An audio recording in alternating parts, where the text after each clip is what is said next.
It is so important how you speak to yourself. It's so important how you speak about yourself.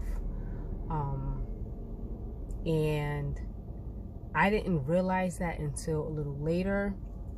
And I'm here to tell you that affirmations work. When you affirm something in your mind, in your heart, and in your spirit, and then you go out there to actually work to make that affirmation happen and to manifest it, it works. It works. I had imposter syndrome so bad. Like, I would pray for something, and then God would give me the opportunity, and then I would question the opportunity that I just prayed for.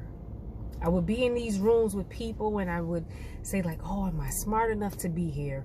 I don't understand what they're talking about. But everyone starts somewhere.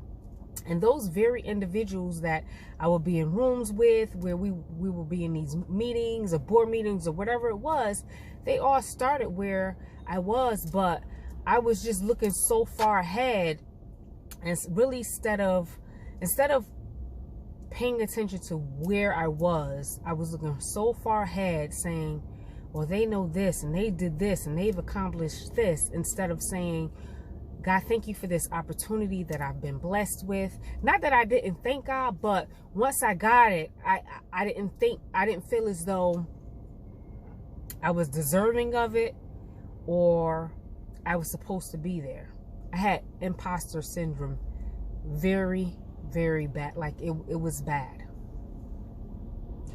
And it wasn't really until I started to affirm that God answers prayers and he's not going to give you anything that you can't handle. And if you pray for it, you have to prepare for it, because it's coming. As long as you also work for it, it's going to come. So you have to be prepared for it when it comes. And when it does come,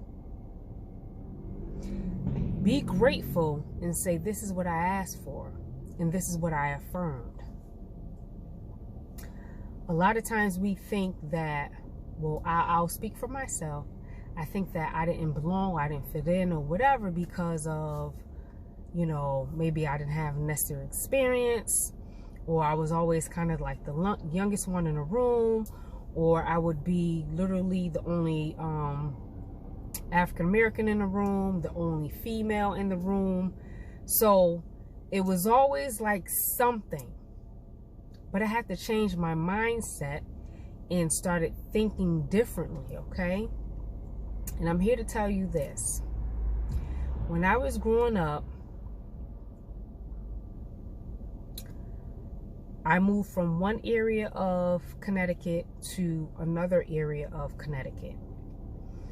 And when I moved to that other area of Connecticut, I was placed in almost like classes for people with that.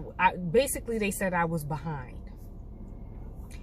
I didn't know that I was behind. All I know is that I had to leave my regular classroom and do like special work with another teacher outside of my regular classroom. And I also remember my dad would sit at the table with me and go through my homework, especially math. Okay?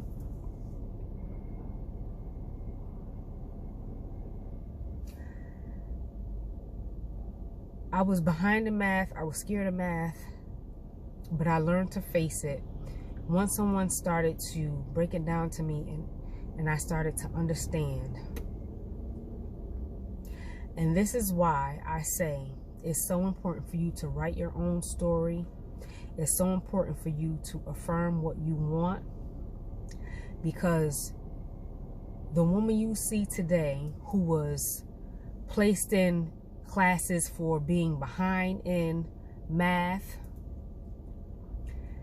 has now been appointed to be treasurer of a healthcare organization. The woman that you see today that was behind in math as a child is now responsible for about 172 departments, the budgets for about 172 departments of a $3 billion organization. So I say to you, do not let anyone write your story. Your story is yours. Don't let anyone tell you what your life is supposed to look like. Don't let anyone tell you what your job is supposed to look like, what your marriage is supposed to look like, what your relationship is supposed to look like, what your hair is, whatever it is. Don't let anyone write your story. Your story is yours. It is yours, and it is yours to tell. Affirm what you want. Speak life and positivity into what you want and where you want to be and where you're going. And it's going to happen. It will happen.